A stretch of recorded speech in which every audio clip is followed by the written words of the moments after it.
They called her Ghost. The staff on the night shift thought it was funny. How she moved through the ICU without sound, appearing at bedsides before monitors even alarmed, vanishing before anyone could ask questions. They didn't know her silence came from holding arteries closed under mortar fire. They didn't know her steady hands had performed field amputations with a combat knife while rounds pinged off metal. Dr. Prescott called her worse, the mute, the statue, Prescott's pet project in futility. What he didn't know was that Natalie Hayes had spent for years in Fallujah keeping soldiers alive with procedures no civilian hospital would ever teach.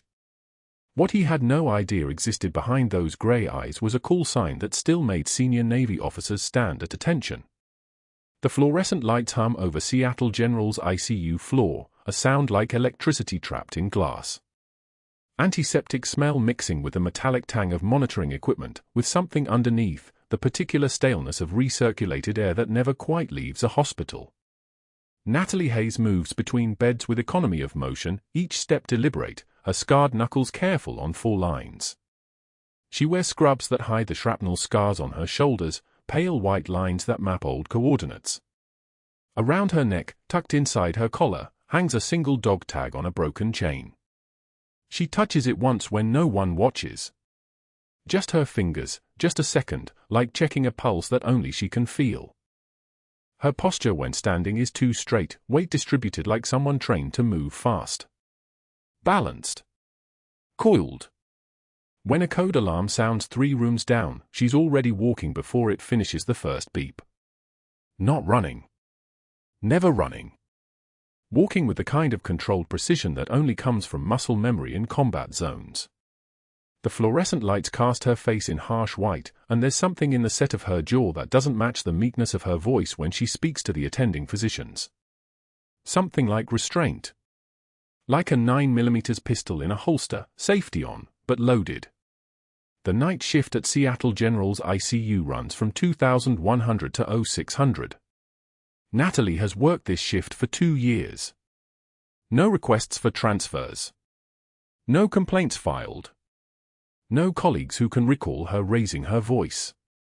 She arrives at 20:55 each evening through the employee entrance on the south side, badge clipped to her scrubs, carrying a water bottle and nothing else. No photos in her locker. No family postcards taped to her workspace. Just a change of shoes, combat boots that she keeps in the bottom of the metal cabinet, laces still tied, positioned at exactly 45 degrees to the corner. The day shift staff calls her reliable. The residents call her efficient. The nursing director lists her on the schedule with the kind of certainty usually reserved for inanimate equipment. She will be there. She will know what to do. She will not ask questions. Tonight, she arrives at 20:53. 2 minutes early. She moves through the hallway that connects the parking garage to the hospital proper, passing under lights that flicker in that particular institutional rhythm, and the smell hits her first, the particular combination of cleaning solution and human suffering that she's learned to separate into component parts the way some people read music. Bleach. Betadine. Blood products on ice in the blood bank 3 floors down. Someone's fear sweat from the trauma bays.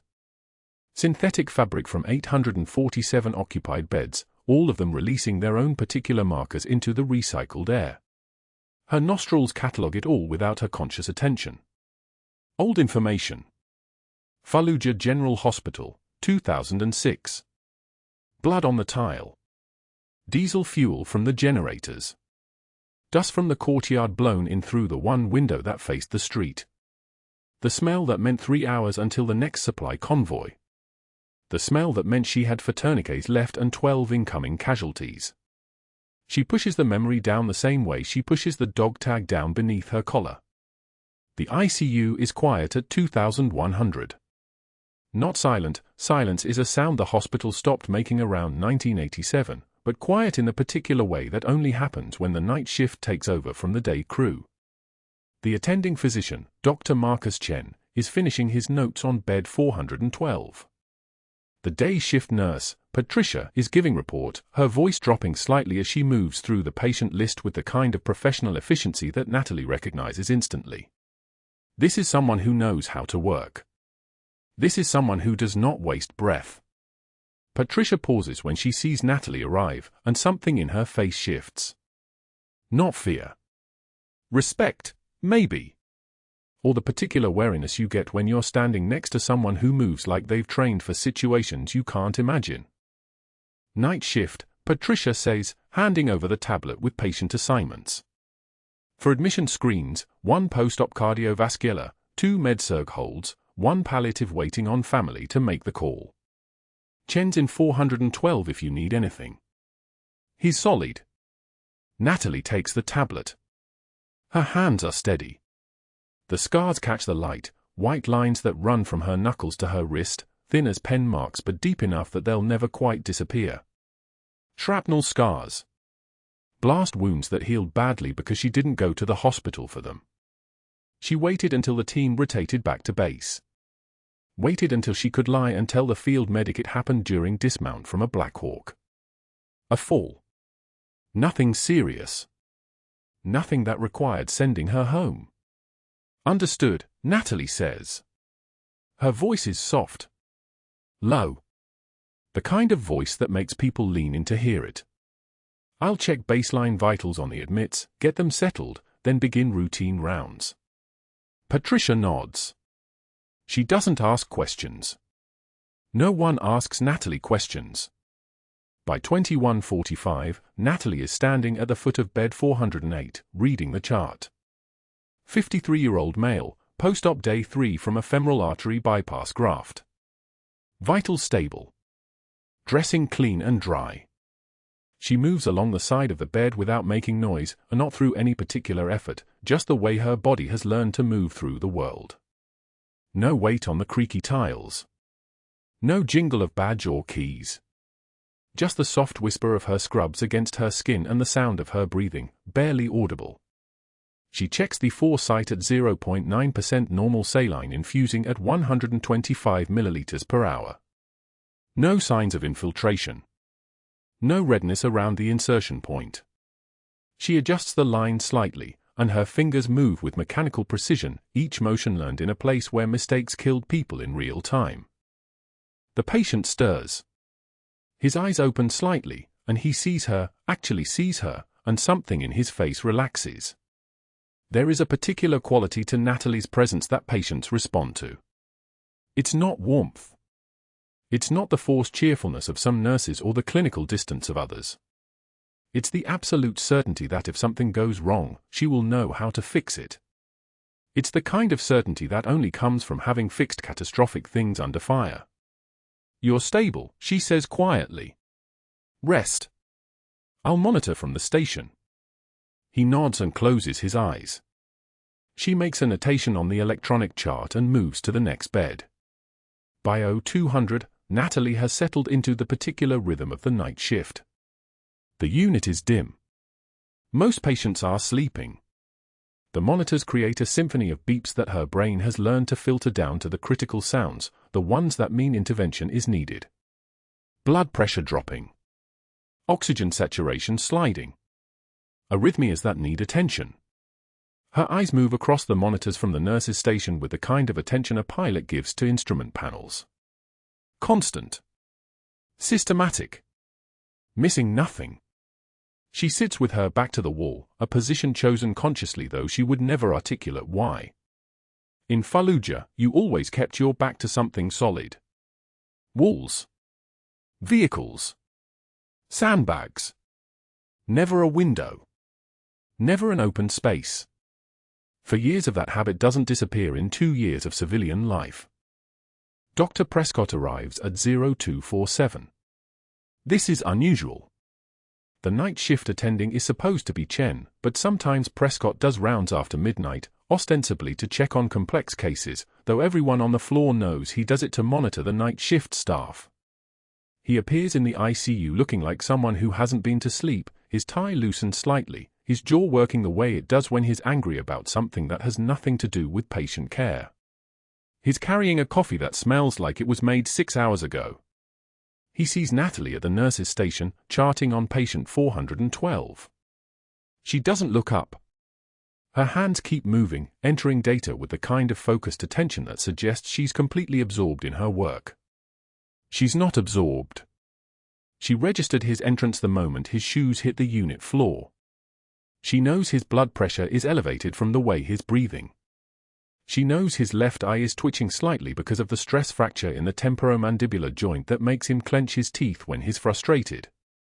She knows all of this the way she used to know which soldiers were about to break under pressure, which ones could handle another 12 hours, which ones needed rotating to a less critical position before they got someone killed. Dr. Prescott walks past her station and stops at bed 410, reviewing the chart of a patient admitted that morning with septic shock.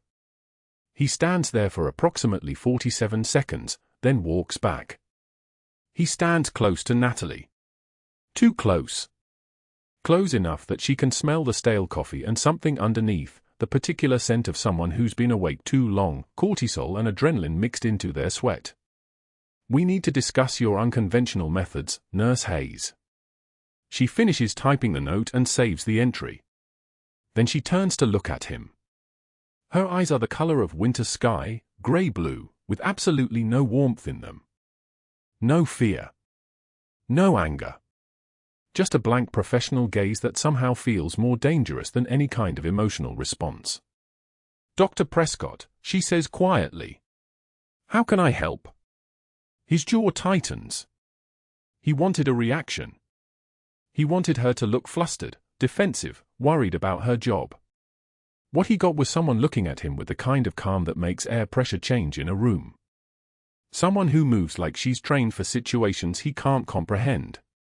Someone who checked for patients' vitals in the time it took him to drink his cold coffee, and all of them are better than they were 8 hours ago. "You're charting," he says, and his voice carries the particular edge of someone who's hunting for a reason to be angry. Very thorough. Almost military in its precision. She doesn't respond. She simply looks at him. The dog tag beneath her collar feels like it's burning against her skin, though her expression doesn't change. "Is that a problem?" she asks. The room went dead silent. The monitors kept beeping. The fluorescent lights kept humming. But the space between them became the kind of quiet that happens right before something breaks. The fluorescent lights kept humming. But the space between them became the kind of quiet that happens right before something breaks. Monday morning staff meeting. 16 chairs arranged around a polished conference table on the 3rd floor of Seattle General. Natalie arrived 5 minutes early, as always, and took a seat near the back. The surgical team filtered in residents, attending physicians, 2 senior nurses, an anesthesiologist who'd been at the hospital longer than anyone except the coffee machine. Dr. Prescott stood at the head of the table, hands braced on the polished wood, his presence calculated to take up more space than his body actually occupied. That was his gift. Making smallness feel like authority. He waited for the last surgeon to sit before he spoke. "I want to open something with all of you." His voice had that practiced resonance of a man who'd given 1,000 speeches in hallways and conference rooms, each one designed to establish dominance without appearing to try. "Our night shift has been running, shall we say, smoothly. Some might even call it perfect." He paused, letting eyes move around the table until they landed on Natalie. Which raises a question. Perfection is rarely sustainable in institutional settings. It suggests complacency. It suggests someone is hiding something. Or someone is overcompensating. He smiled. It wasn't warm. "So here's my proposition. I'm opening a wager. Our silent ghost here won't last the week. She'll crack. She'll realize the weight of real responsibility and she'll move on to somewhere more manageable. Anyone want to put money on that?" Laughter rippled through the room like a wave finding its own level. The easy laughter of people who'd never had to hold anyone's life in their hands without flinching. Natalie sat motionless. Her hands were folded on the table in front of her notes, careful, surgical handwriting in blue ink. Her eyes didn't move. But something shifted in her face, imperceptible unless you knew to look for it. A tightening at the corners of her mouth. The kind of composure that comes from having learned, in places with other names, that silence has more power than noise. When the laughter died, she looked up, met his gaze, and said only, "Your confidence in your hiring decisions is noted, Doctor." Then she returned to her notes. Prescott's jaw tightened. She'd done something worse than argue, she'd acknowledged him and dismissed him in the same sentence. The room felt it. Someone cleared their throat. An attending physician suddenly became very interested in his coffee. Prescott's hands went flat on the table. "Well, we'll see." But that wasn't the worst part. 3 days passed. The shifts rotated, the ICU hummed its perpetual rhythm of vital signs and medication drips and the particular darkness that settles in hospitals at 3 in the morning. Natalie worked nights, owned them in the way that people with military training own physical space, efficient, present, moving like someone who understood that every second saved was a life measured in minutes. Thursday at lunch rush. The cafeteria filled with the controlled chaos of 100 staff members trying to eat in 45 minutes. Natalie moved through the line with her usual purpose. Salad, grilled chicken, water, an apple. The efficiency of someone who viewed eating as fuel, not pleasure. She carried her tray past a table where Prescott sat with 2 surgical residents, men young enough to still believe that hierarchy meant something beyond the ability to make other people's lives difficult. He watched her approach. Watched her pass. Then stood with the precision of a man who'd choreographed the moment in his mind 3 times already.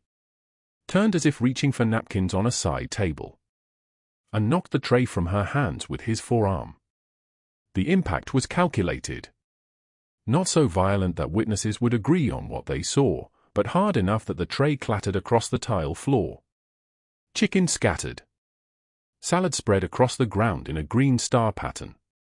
The water glass shattered. 40 pairs of eyes went to her. The room didn't go silent. It just felt like it did, that particular kind of held breath.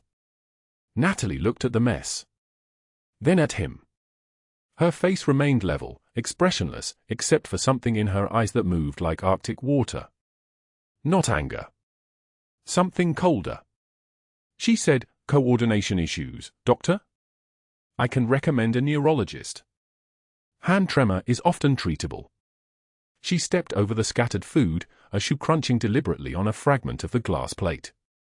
"Your next order." "What?" "You clearly need something. Otherwise this was just unprofessional behavior in front of staff. I assume there's actually something you wanted to communicate."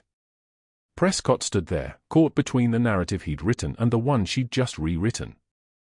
His hands trembled. She noticed. Her eyes flickered to them for just a moment, marking the observation. Then she walked away, leaving the tray on the floor.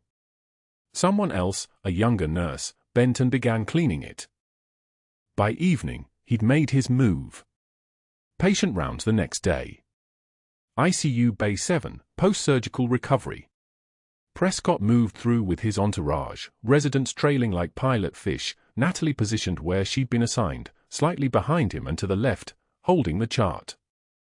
She'd worked this dance before. She could move his charts to the next patient before he asked, could have the instrument he wanted in his hand 30 seconds before he realized he needed it. That precision was a liability now. She understood this. But she couldn't turn it off. Muscle memory didn't ask for permission. Prescott reviewed the chart in her hands, then the next one. His movements were sharp, aggressive in their speed. Designed to show everyone watching that he was in control, that his brain moved faster than everyone else's, that efficiency was his personal property. When he finished with the 3rd chart, he took the entire stack from her hands and dropped it on the floor. Paper scattered across the tile in a loose explosion of medical history, vital signs, medication orders. He leaned down slightly, his face close enough that she could smell his cologne, something expensive and aggressive, and smiled. That predator's smile again. "Pick that up, sweetheart." Natalie didn't move for 3 full seconds. Her eyes tracked from the papers to his face. The fluorescent lights hummed their endless hum. Someone's phone beeped softly. A ventilator wheezed its mechanical rhythm somewhere down the hall. In those 3 seconds, more happened than in the previous 72 hours combined. Then she said, "Your hands shake when you're angry, doctor. I hope they're steadier in surgery." It was an observation delivered in her voice, the flat, precise voice of someone describing a clinical finding. No emotion. No challenge. Just data. And underneath it, a warning. She noticed things. She missed nothing. And she wasn't going to let him pretend she had. Prescott's face went red. His hands clenched. Natalie knelt and collected every page. Methodical. Precise. Each motion deliberate, the way someone moves when they're aware they're being watched and have decided not to care. She stood with the stack reorganized, each chart in its proper order, and handed it back to him without making eye contact. Then she turned and walked away down the corridor. Prescott stood there, his hands trembling visibly now, every resident in the unit watching him, knowing he'd just been assessed and found wanting. When he looked down at his hands, he tried to make them stop shaking. They didn't listen. Prescott's hands belonged to him in surgery. Everywhere else, they were just evidence of what he was becoming. She didn't even look back. That night, the cardiac patient coded during rounds. 3 beds down from where Marcus Webb lay recovering, watching everything. A man named Dale Hutchins crashed hard, heart rate dropping, rhythm deteriorating, the kind of emergency that made all the practice protocols feel suddenly, terrifyingly theoretical. The code team rushed in. The room filled with voices, equipment, the controlled panic of people trying to stop a machine from stopping completely. Natalie moved through it like water. Pushing medications that another nurse handed her, monitoring output, watching the monitor screen where the patient's heartbeat was fragmenting into chaos. Someone called for a surgeon. Prescott would be here in 2 minutes. But 2 minutes was too long. Natalie reached for a scalpel from the crash cart. The movement was casual, efficient, the kind of action that wouldn't register as unusual unless someone understood what she was actually doing.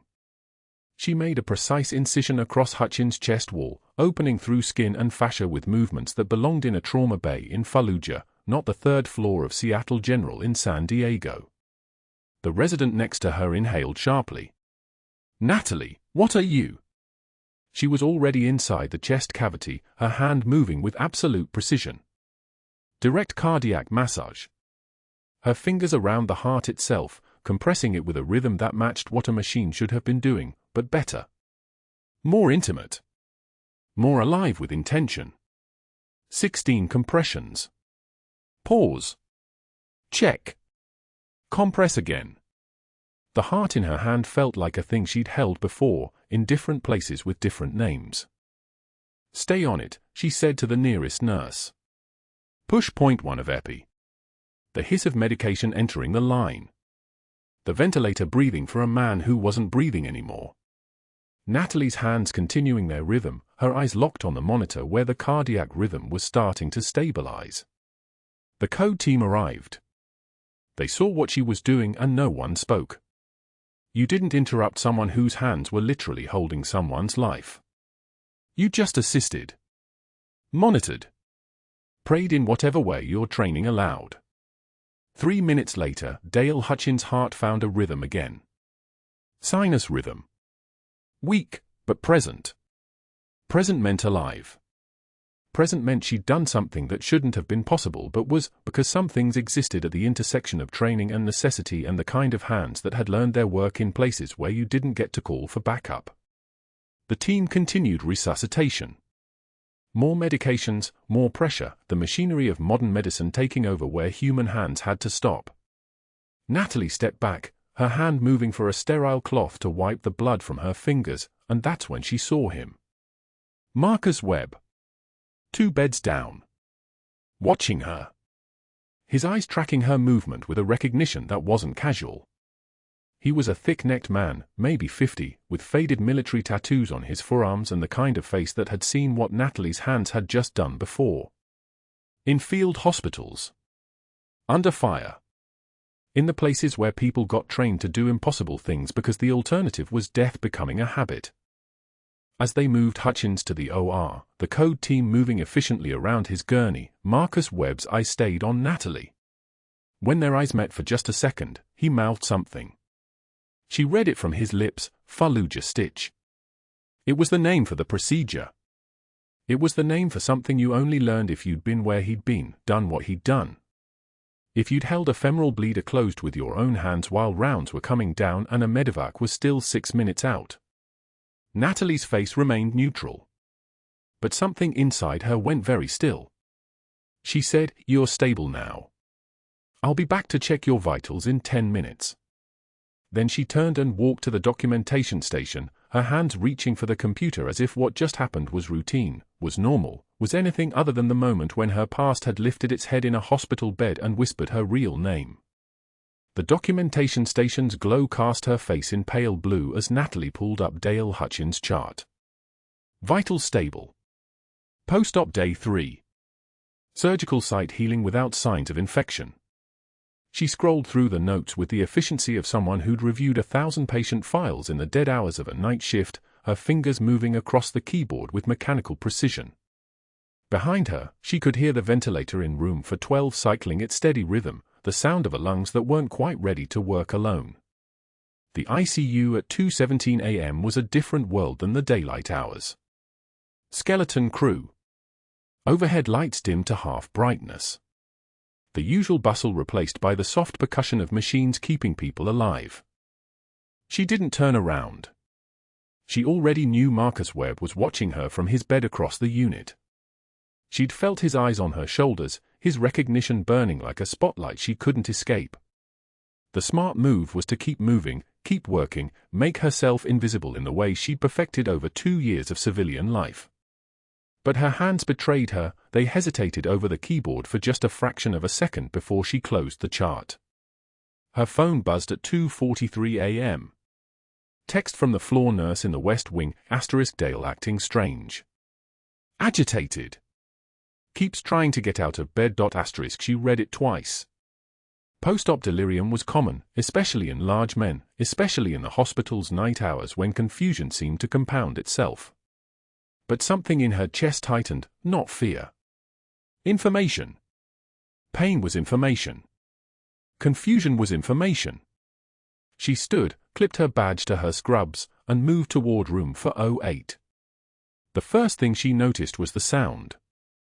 Dale Hutchins was making a low guttural noise in the back of his throat, the kind of sound that didn't come from pain but from the brain's misfire, from post-operative confusion meeting for sedatives and surgical trauma. He was a 300-pound electrician from National City, formerly Army, former combat engineer, the kind of man whose forearms had the permanent tan lines of someone who'd spent years in the Middle East and came home carrying damage nobody could see. He'd come in 4 days ago with a ruptured appendix that had gone septic, and the surgery had been clean, straightforward. Now he was thrashing in a bed that suddenly felt too small for his panicked strength. "Dale! Dale, I need you to listen to me." Her voice was low, steady, the tone she used for agitated patients. "You're in Seattle, General. You're in San Diego. You're safe. You're in the hospital." His eye swung toward her, unfocused, searching for something his medication-hazed brain couldn't quite find. He was drenched in sweat. The sheets were soaked through.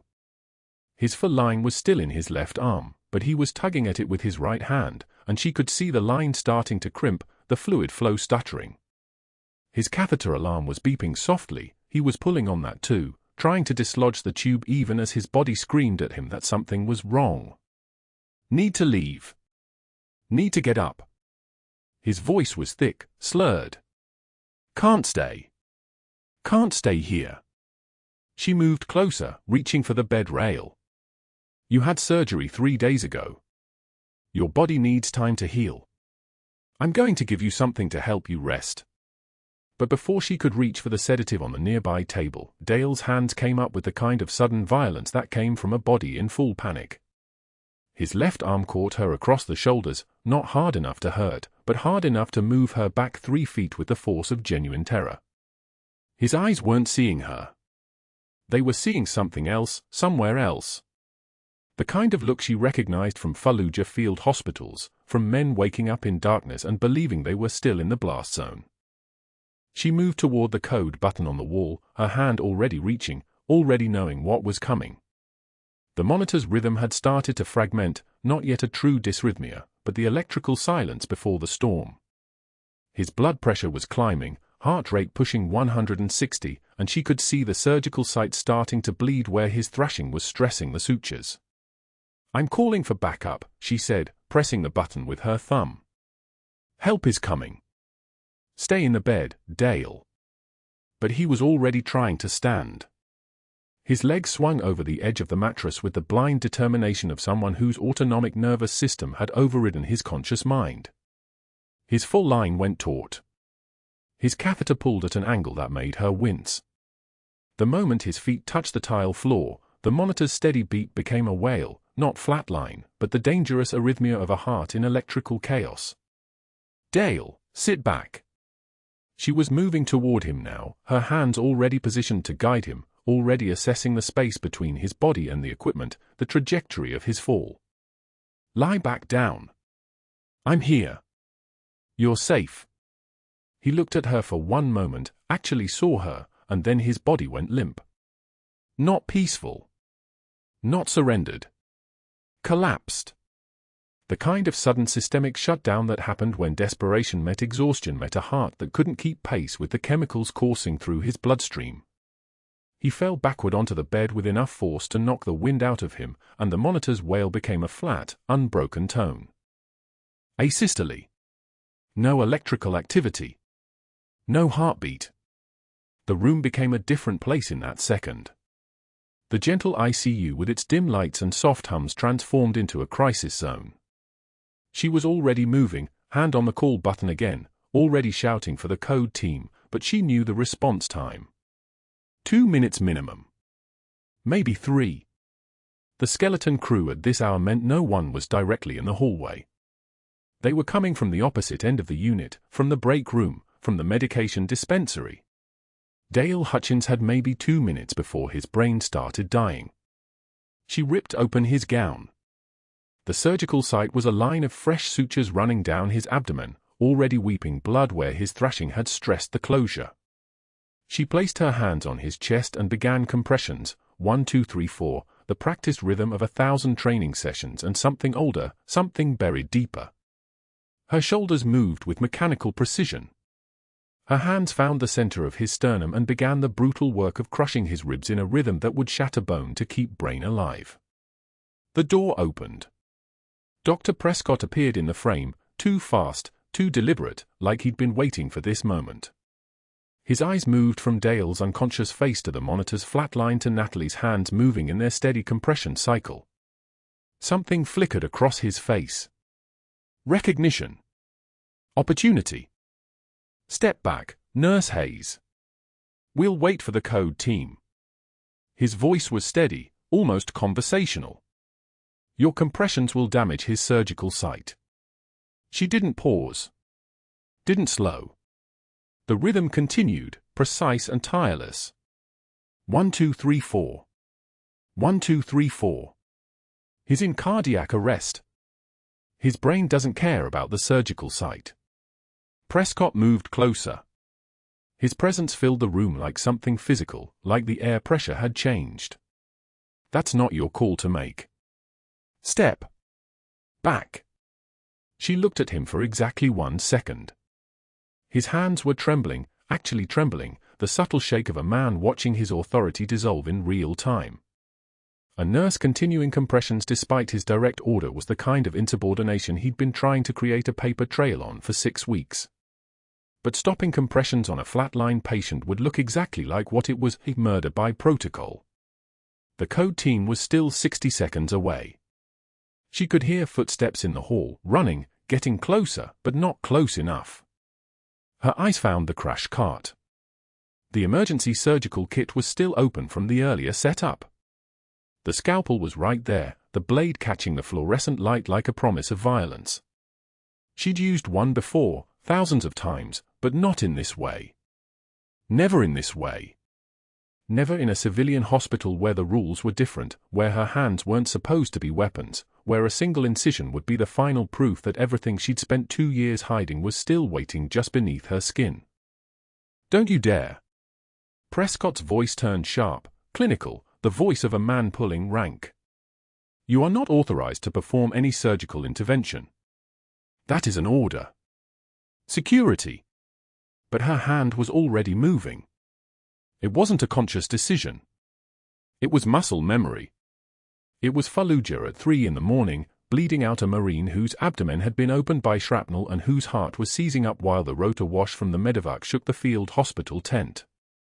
It was her hands, younger and steadier and unencumbered by the weight of hiding, moving through the emergency that was always the same regardless of setting, a human being dying and a window of seconds before the window closed forever. The scalpel's blade was cold against her palm.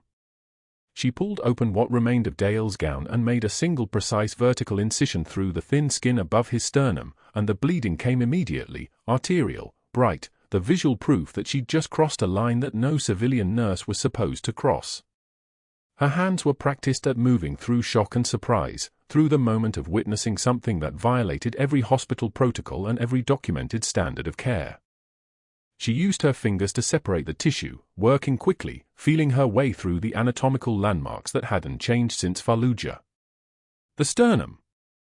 The pericardium. The membrane surrounding his heart. She tore through it with the kind of controlled violence that came from knowing you had 30 seconds left, maybe less. And then she had his heart in her hands. The organ was pale, barely contracting, losing the war against the electrical chaos that had stopped it. She began direct cardiac massage, not the gentle compressions on the outside of the chest, but the brutal, life-saving pressure of hands around the actual heart itself, feeling it respond, feeling the blood start to move, feeling the tissue begin to wake up under her fingers. Security. "I need security now." Prescott's voice had become something feral, something terrified at the loss of control. But the code team crashed through the door in that moment, 2 nurses and Dr. Chen from the cardiac team, and everything went silent. Silent in the way rooms go silent when you've just witnessed someone cross a line that can't be uncrossed, do something that can't be undone. The crash cart was there. The defibrillator was already in someone's hands. But what they saw was a nurse with another human being's heart in her palms, blood up to her wrists, her face completely calm, completely focused, completely absent from the shock and judgment in the room. "Still in asystole," she said, and her voice was different now. It was lower. It had no question in it.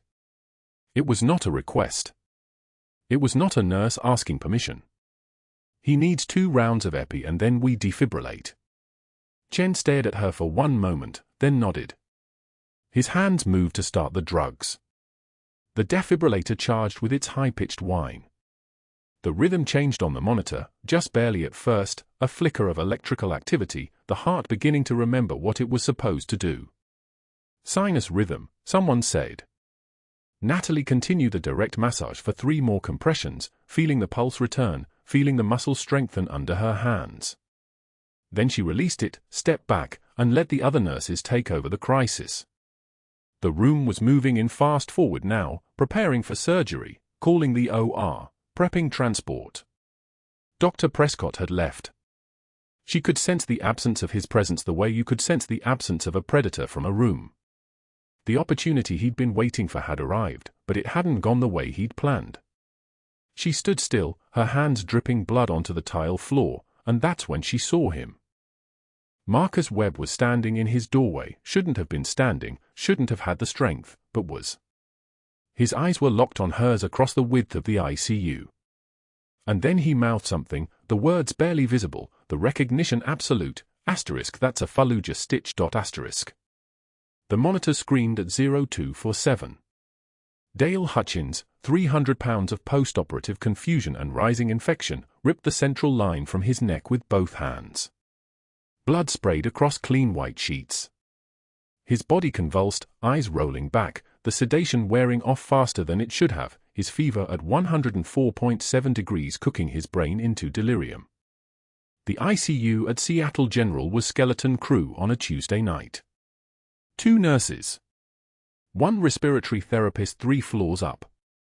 One resident sleeping in the call room. Natalie heard the alarm from the supply closet and moved. She didn't run. Running wastes energy. She walked, rapid, efficient strides that covered ground like a woman who had navigated hostile territory before, and reached Dale's bedside in under 8 seconds. His left arm swung at her, she blocked it without breaking stride, her forearm meeting his wrist, redirecting the force down and away. Muscle memory. The kind you don't forget. She called for the other nurse, Sarah Chen, a good nurse, a scared nurse, who arrived holding a sedative drawer. He's septic, Natalie said. Voice level. Get the crash cart. Page Dr. Prescott. Tell him we need backup now. Sarah hesitated for a fraction of a second, the hesitation of someone used to asking permission, then moved. The monitor showed atrial fibrillation now.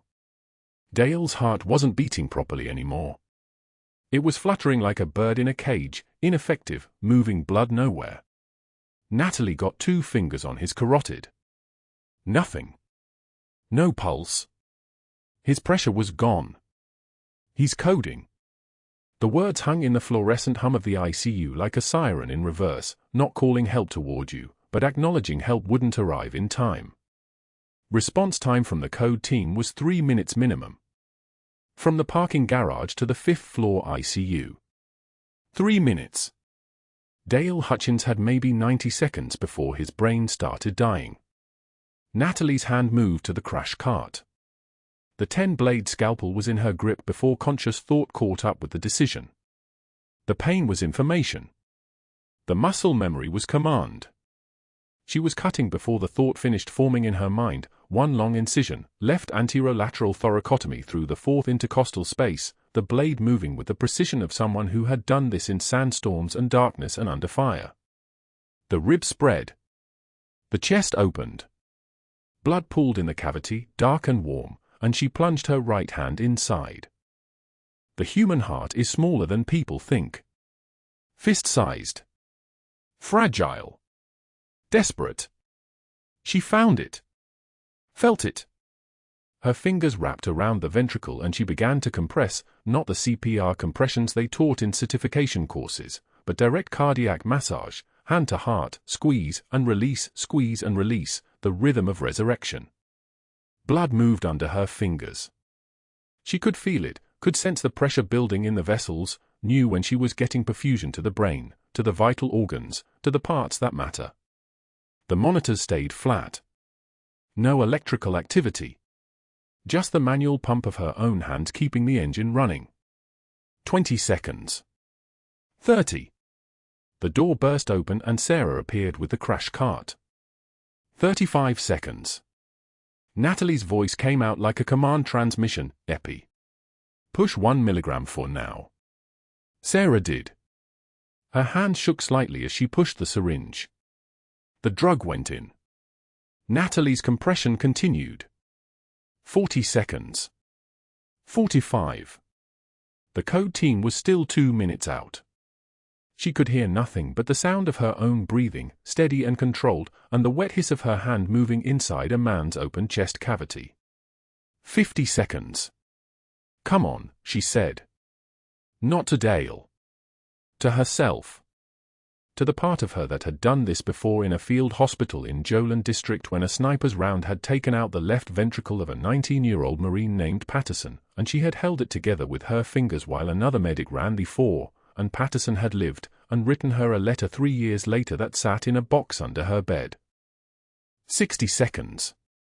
The monitors showed the first blip. Barely visible. A single electrical spike.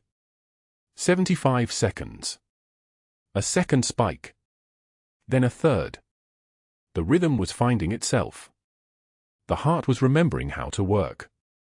The code team exploded through the doors with the energy of organized chaos, 2 doctors, a respiratory therapist, 2 more nurses, all moving like a single organism toward the open chest and the woman standing waist-deep in surgical intervention with blood to her elbows and a face that showed absolutely nothing.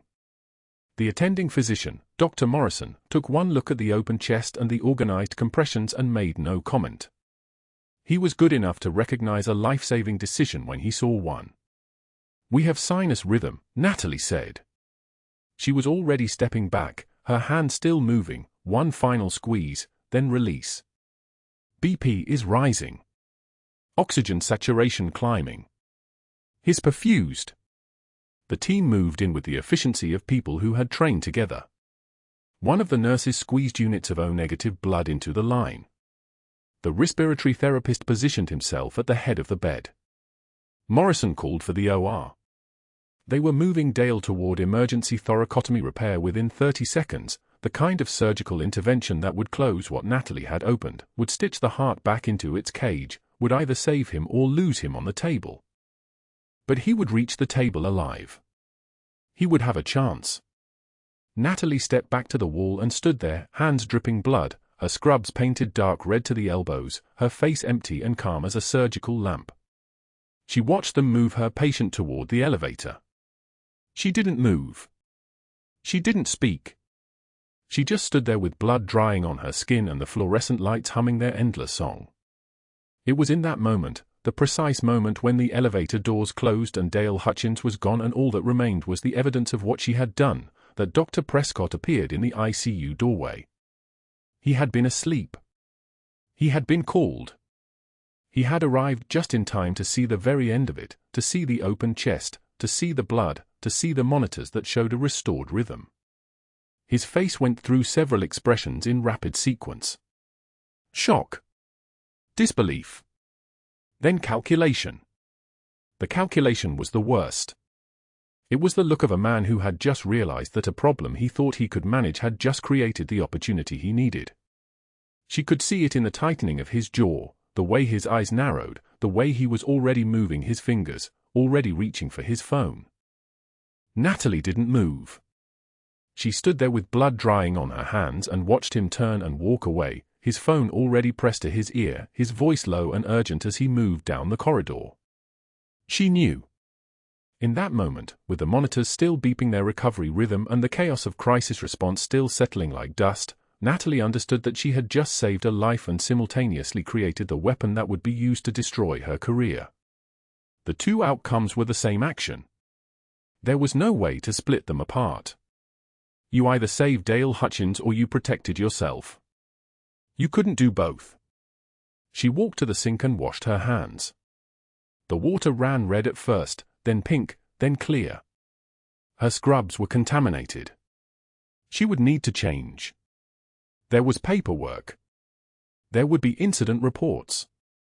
There would be questions about authorization and protocol and whether a nurse, even a nurse who had been trained to do exactly this, had the legal standing to perform a surgical intervention on her own authority. The answers were yes and no and complicated. But for now, the only thing that mattered was that Dale Hutchins' heart was beating. By 0600, she was sitting in the HR office. The room was cold in a way that had nothing to do with temperature. Prescott sat beside the HR director, Margaret Chen, a middle-aged woman who had always been kind but who now wore the expression of someone following a script she didn't enjoy. Two board members occupied the chairs to her left, older men in suits that cost more than Natalie's monthly rent, the kind of expensive fabric that signaled a lifetime of decisions made in leather-bound rooms. Behind the speakerphone on the desk sat an outside consultant, Dr. Richard Voss from a hospital accreditation firm. His voice came through with the flat authority of a man reading from a prepared statement. An authorized surgical procedure performed by non-physician staff, he said. Violation of hospital protocol. Violation of state nursing law regarding scope of practice. Immediate termination for patient safety concerns. Chen looked uncomfortable but professional. Nurse Hayes, do you have anything you'd like to say? Natalie sat in her bloody scrubs, there had been no time to change, and said nothing. Dr. Voss has reviewed the incident, Chen continued. We have a responsibility to our patients and to our accreditation standards. The procedure you performed, regardless of outcome, crossed a line that cannot be uncrossed. Where did you learn that technique? Voss asked through the speakerphone. His voice had the texture of a man asking a question he already knew the answer to. We need to understand your training, Nurse Hayes. This goes in the report. Silence. Prescott leaned forward. Answer the question. Natalie looked at him. Just looked. The flat, cold stare that had served her well through 3 weeks of calculated humiliation. The stare that had made him understand that he was trying to break something he didn't have the tools to shatter. I have nothing to say, she said. They fired her on the spot. The words came through Chen's mouth, gentle but final. Security was called to escort her to her locker. They didn't touch her, she was compliant, professional, mechanical, but they stood nearby, 2 men in blue shirts with radios clipped to their belts, watching as she removed her scrubs and changed into the clothes she had arrived in that morning, a lifetime ago. Her locker was small. Textbooks for the nursing degree she'd earned because civilians expected credentials. A change of scrubs. Her badge, which she set on the shelf. And in the back corner, on a broken chain, a single dog tag. She had taken it off the night she joined Seattle General. Kept it out of sight. Kept the past where it belonged. She picked it up now, felt the familiar weight of it, the metal warm from sitting against her skin for 2 years. She put it in her pocket. Closed the locker. Walked out. For days later, she was sitting in a plastic chair bolted to linoleum in a Veterans Affairs hospital waiting room in downtown San Diego. The fluorescent lights buzzed like they were dying but couldn't quite manage it. Faded recruitment posters hung on the walls, images of young people in uniform, smiling with the confidence of people who didn't yet know what war actually cost. Across from her sat a double amputee in a wheelchair, both legs gone below the knee, his stump socks folded over the edges of the prosthetics. Next to him was a man with half his face scarred, the skin grafts tight and discolored. In the corner, a woman with a prosthetic leg stretched out in front of her like it was something heavy. Natalie was here for a medication refill. Anxiety medication, prescribed after her medical discharge, after the shrapnel in her shoulders had been removed and the fractures had healed and there was nothing left to treat except the part that couldn't be sutured. She held the intake form in her lap and stared at the line asking for current employment. The line was blank. She had written nothing. She had left nothing. The form just showed the empty space where a job title should be, and there was nothing that fit anymore. She wasn't a nurse. She wasn't anything. She was a former Master Chief Petty Officer with a medical discharge and 2 years of civilian cover story that had just been burned away like flash paper. The double amputee caught her looking and nodded. Recognition of shared service. Shared damage. Recognition that said, I know what you are, and I know what it costs. Natalie didn't nod back. She just returned her eyes to the blank form. Her phone rang. The number showed Seattle General Hospital. The name attached said Attorney Margaret Klein. Natalie stared at the screen. She didn't answer immediately. She let it ring. The amputee was watching her. Everyone was watching her. In waiting rooms like this, in rooms full of broken people, everyone was always watching. She answered. Miss Hayes, Klein said. Her voice was sharp, professional, different somehow from what Natalie had expected. I'm with the hospital legal department. We're conducting an investigation into the incident from Tuesday morning.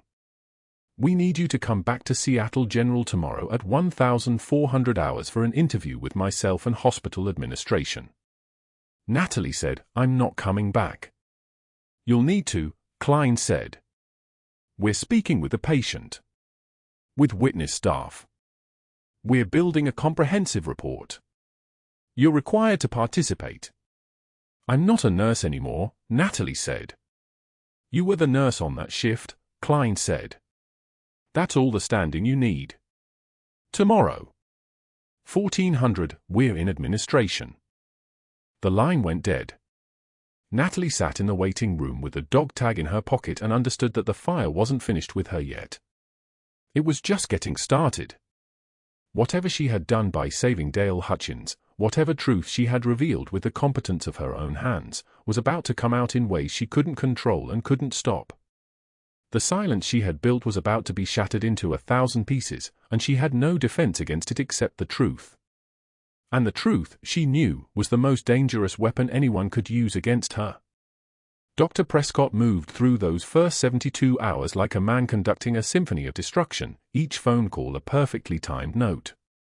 He started with board members Gerald Vance and Michelle Chen, the ones who had sat across his desk 3 years ago when he'd recommended their nephews for surgical residencies.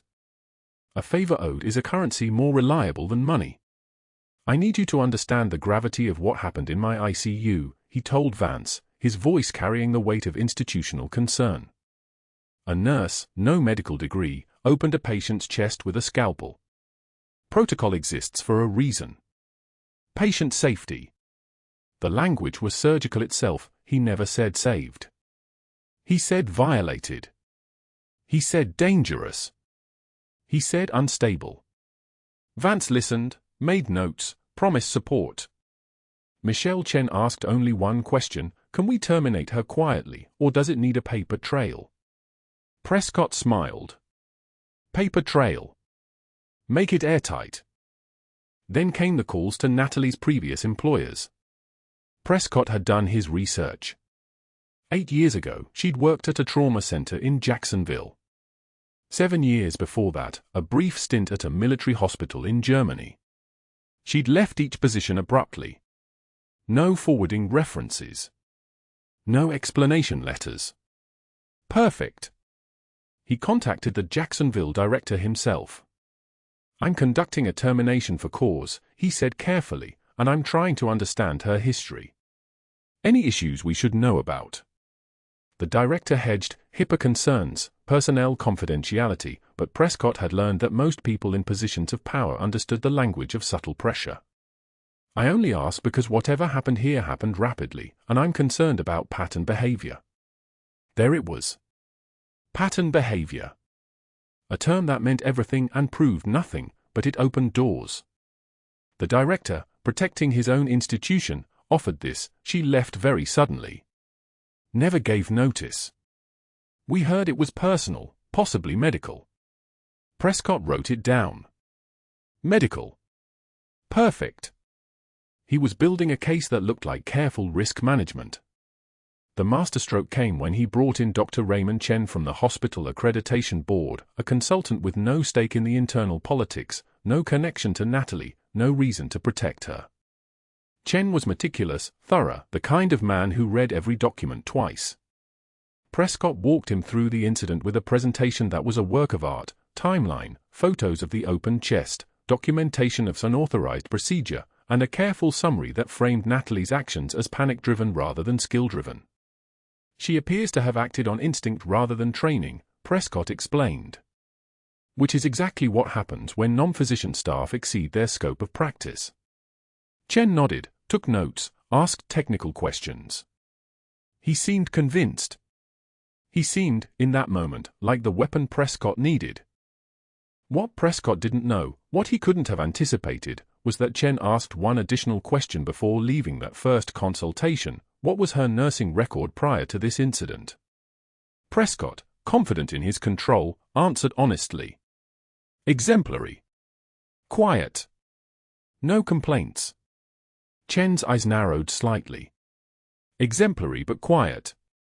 And then one day she performs an open cardiac massage that saves a man's life.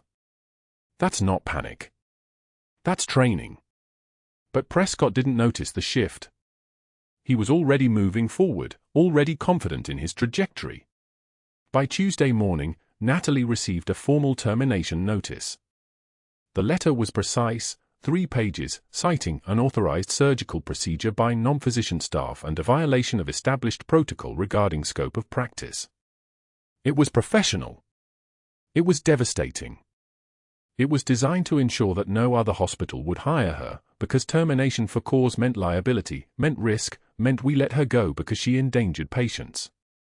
The letter cited patient safety. It didn't mention that she'd saved a man's life. It didn't mention that without her actions, Dale Hutchins would have been dead before Dr. Prescott finished his coffee. The firing meeting happened in Conference Room B, the one with the bad lighting that makes everyone look slightly corpse-like. Natalie sat across from Prescott, the hospital HR director named Klein, and a lawyer in a suit that probably cost more than her monthly rent. Klein opened with the formal statement. Prescott watched her like a predator watches prey that's already been wounded. The lawyer presented the case methodically, the incident report, the protocol violation, the decision to terminate effective immediately. Natalie sat still. She didn't tremble. She didn't cry. She listened the way a soldier listens to an artillery strike in the distance, with recognition, with the knowledge that the impact is already determined. Then came the question. Klein leaned forward, genuine confusion in her expression. Natalie, I've reviewed your file. Your training is listed as standard nursing school certification. But what you did, the technique, the understanding of cardiac anatomy, that's not taught in civilian nursing programs. Where did you learn this? It was the question Natalie had spent 2 years dreading. It was the door to everything she'd buried. She looked at Klein for 3 full seconds. The fluorescent light above hummed its electric monotone. Outside the conference room window, San Diego traffic moved like blood cells through arteries, oblivious. I'm not answering that question, Natalie said quietly. Prescott smiled. The committee will interpret your refusal to cooperate as further evidence of. I'm not cooperating with an investigation designed to bury my employment record, Natalie said, and her voice dropped an octave. I saved that patient's life. Your protocol would have let him die. You fired me because a competent person made you feel small. I won't help you build a narrative around that. Klein exchanged glances with the lawyer. The lawyer nodded slightly. She's right, there's nothing we can force. But it didn't matter. The decision was already made. Natalie was terminated. Escorted out by security. Her credentials suspended pending further review. Her reputation, in the small universe of San Diego hospitals, already poisoned by the story Prescott had seeded. She walked to her car in the parking lot at 10:47 a.m. on a Tuesday, and the sun felt like it was happening to someone else entirely. For days later, she sat in the waiting room of the Veterans Affairs Hospital on Friedman Boulevard, surrounded by men and women who carried their wars on their faces. A double amputee in a wheelchair rolled past her, stopping to chat with an older man whose left arm ended at the wrist. A woman with a massive keloid scar running from her jaw to her collarbone stood at the intake desk, filling out paperwork with her right hand while her left hung in a sling. Natalie had once treated people like this, under fire, in field hospitals in Fallujah where the medical supply was always running low and the casualties kept coming. She'd held arteries closed with her fingers. She'd made impossible choices about who could be saved and who she'd have to let go. Now she was one of them. Not in body, her visible wounds had healed, mostly. But in the way her hand shook slightly as she filled out the medication refill form. In the way she couldn't quite look up from the clipboard. In the way the waiting room felt like a mirror, and she didn't recognize the person looking back.